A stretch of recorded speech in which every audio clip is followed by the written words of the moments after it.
Hello guys, welcome back to మన serial. Last episode బ్రహ్మముడిలో pregnant అని తెలియడంతో అశుభవార్తను ఇంట్లో వాళ్ళకి ఎలా చెప్పాలో తెలియక తలడిల్లిపోతుంది కావ్య. ఇంతలో అప్పు రావడంతో ఆమెను గట్టిగా హత్తుకుని తాను గర్భవతిని చెప్పి ఏడుస్తుంది. అందరికీ చెప్పాల్సిన విషయమే కదా, ఎందుకు ఏడుస్తున్నావని అడుగుతుంది అప్పు. ఆయన నాకు ప్రపోజ్ చేయడానికి వస్తున్నారని, ఇలాంటి టైంలో నేను ప్రెగ్నెంట్ అని తెలిస్తే దానికి కారణం ఎవరు అని అడుగుతారని అంటుంది కావ్య. అప్పుడు ఆయనకు నిజం చెప్పలేను, నిజం చెబితే ఆయన ప్రాణాలకే ప్రమాదమని చెబుతుంది. రేవతి కొడుకుని తీసుకుని స్టేషన్కి వెళ్తూ ఉండగా రాహుల్ ఫాలో అవుతూ ఉండడాన్ని అప్పు గమనించి అతనికి దొరకకుండా ప్లాన్ చేస్తుంది. రాజ్ ఇంటికొచ్చి కావ్యకి ప్రపోజ్ చేయగా ఆయన్ను పెళ్లి చేసుకోవడం ఇష్టం లేదని కావ్య తేల్చి చెబుతుంది. దానితో దుగ్గిరాల ఫ్యామిలీ మొత్తం షాక్ అవుతుంది. ఇదంతా గత ఎపిసోడ్లో హైలైట్గా నడిచింది. ఇక ఈరోజు ప్రసారం కాబోయే 792 ఎపిసోడ్లో ఏం జరగబోతోంది అంటే, రాజ్ ప్రపోజ్ చేశాక కావ్య నో చెప్పడంతో ధాన్యలక్ష్మి మండిపడుతుంది. నేనేమి జోక్స్ వేయడం లేదని, నిజంగానే నాకు ఈ పెళ్లి ఇష్టం లేదని తేల్చి చెబుతుంది కావ్య. ఎందుకు ఇష్టం లేదని ఇందిర, అపర్ణ నిలదీయడంతో అన్నింటికీ కారణాలు చెప్పలేనని అంటుంది కావ్య. ఆయన పెళ్లి చేసుకుంటానంటే నేను తలదించుకుని తాళి కట్టించుకోవాలా అని ప్రశ్నిస్తుంది. ఇందిర నచ్చజెప్పేందుకు ప్రయత్నిస్తూ ఉండగా రాజ్ అడ్డుకుంటాడు. ఇది నాకు కళావతి గారికి సంబంధించిన విషయమని, ఇందులో ఎవరు జోక్యం చేసుకోవడానికి వీల్లేదని అంటాడు రాజ్.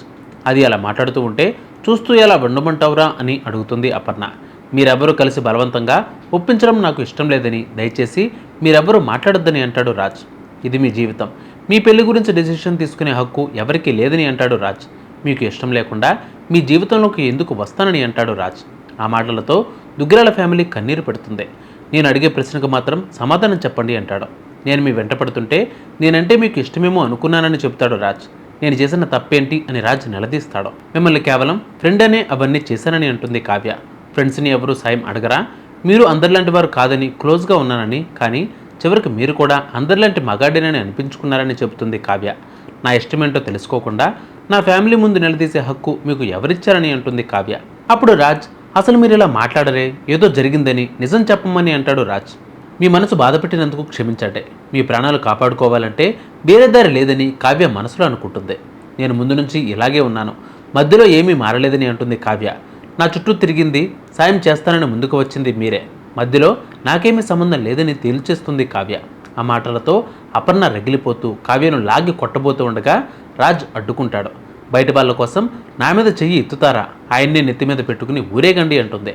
మరోసారి ప్రేమ పెళ్ళి అని నా వెంట పడితే నేను ఊరుకోనని వార్నింగ్ ఇస్తుంది. ఆ మాటలతో రాజ్ ఏడుస్తూ వెళ్ళిపోతాడు. రాజ్ వెళ్ళిపోగానే కావ్య బెడ్రూమ్లోకి వెళ్ళి ఏడుస్తుంది. ఇంకేం చేస్తుంది, రాజ్ ప్రపోజ్ చేస్తే కావ్య రిజెక్ట్ చేసిందన్న విషయాన్ని యామినికి రుద్రాని చెబుతుంది. ఆ మాటలతో యామిని ఖుషి అవుతుంది. కావ్యకి రాజ్ జీవితంలో ప్రపోజ్ చేయడని, ఇక రాజ్ నీ సొంతం అయిపోయినట్లే అంటుంది. కావ్య ఇచ్చిన ట్విస్ట్కి నా తల తిరిగిపోయిందని చెబుతుంది రుద్రాని. అయినా మనం ఆ కావ్యాన్ని తేలిగ్గా తీసుకోవద్దని, సడన్గా ఎందుకు ఇలా మారిపోయిందో తెలుసుకోవాలని రుద్రానికి చెబుతుంది యామిని. ఆ వెంటనే ఈ విషయాన్ని తల్లిదండ్రులకు తెలియజేస్తుంది యామిని. బాబా నాకే సొంతమని, ఇక మీరు నాకు సపోర్ట్ చేయాలని అడగడంతో రఘునాథ్ సరేనని అంటాడు. అప్పుని ఫాలో అయ్యే ప్లాన్ ఫెయిల్ కావడంతో రాహుల్ బాధపడుతూ ఇంటికి రావడంతో రుద్రాని ఏం జరిగిందని అడుగుతుంది. నువ్వు ఫాలో అవుతున్న విషయం అప్పుకు తెలిసిపోయి ఉంటుంది, అందుకే చెకింగ్ పేరుతో నిన్ను డైవర్ట్ చేసిందని అంటుంది రుద్రాని. నువ్వు అక్కడ ఫెయిల్ అయినా నేను ఇక్కడ సక్సెస్ అయ్యానని చెప్తుంది. రాజ్ కావ్యాల విషయాన్ని చెబుతుంది రుద్రాని. ఆ మాటలతో రాహుల్ షాక్ అవుతాడు. ముందు ఆ కావ్య ఎందుకు ఇలా బిహేవ్ చేసిందో కనుక్కోవాలని చెబుతుంది. స్వరాజ్ను రేవతికి అప్పగించి వెళ్ళిపోతుంది అప్పు. ఆ వెంటనే బాబు కూడా నేను గుడిలో తప్పిపోయానా అని రేవతిని అడుగుతాడు. తప్పిపోవడం నాకు బాగా నచ్చిందని, నా ఫ్రెండ్ వాళ్ళ ఇంటికి తీసుకెళ్ళిందని, వాళ్ళంతా బాగా చూసుకున్నారని జరిగిందంతా చెబుతాడు స్వరాజ్. నేను ఎంత అల్లరి చేసినా ఎవరు ఏమీ అనలేదని, నువ్వు ఫోన్ చేయకపోతే నేను అక్కడే ఉండేవాడిని బాబు చెప్పడంతో రేవతి కంటతడి పెట్టుకుంటుంది. నేను ఆ ఒక్క తప్పు చేయకపోయి ఉంటే నువ్వు అక్కడే ఉండేవాడివని అనుకుంటుంది రేవతి. మా ఫ్రెండ్ వాళ్ళ ఫ్యామిలీలా మనకు కూడా ఒక ఫ్యామిలీ ఉంటే బాగుండేదని అంటుంది రేవతి. నాకు అమ్మమ్మ లేదా అని బాబు అడగటంతో రేవతి జగదీష్లు కంటతడి పెడతారు. కావ్య మాటలతో రాజ్ ఏడుస్తాడు. అతన్ని ఇందిరా రుద్రానీలు ఓదారుస్తారు. తనే జీవితమని అనుకున్నానని, ఇప్పుడు తను నో చెప్పేసరికి తట్టుకోలేకపోయానని అంటాడు రాజ్. యామిని వాళ్ళు నన్ను ఎంత బాగా చూసుకున్నా నేను మాత్రం కళావతిని లైఫ్ పార్ట్నర్గా అనుకున్నానని చెప్తాడు. తన మనసులో అనిపించినట్లే తనకు ఉంటుందని, తన వల్ల ఓ ఫ్యామిలీ దొరికిందని సంబరపడిపోయానని అంటాడు రాజ్. మీ ఇద్దరికి ఆ దేవుడు ఎప్పుడో రాసిపెట్టాడని అంటుంది ఇద్దరు అపర్ణలు చెప్తారు. నువ్వంటే ఎందుకు ఇష్టం లేదని చెప్పిందో మాకు కూడా అర్థం కావడం లేదని అంటుంది అపర్ణ. నువ్వెంతగా ఇష్టపడ్డావో తను కూడా అంతే ఇష్టపడిందని చెబుతుంది ఇందిర. ఇంతటితో ఎపిసోడ్ ముగుస్తుంది. నెక్స్ట్ ఎపిసోడ్లో ఇదంతా క్లియర్ అవుతుందా లేదా మళ్ళీ కలుద్దాం. అంతవరకు కీప్ వాచింగ్ మన సీరియల్.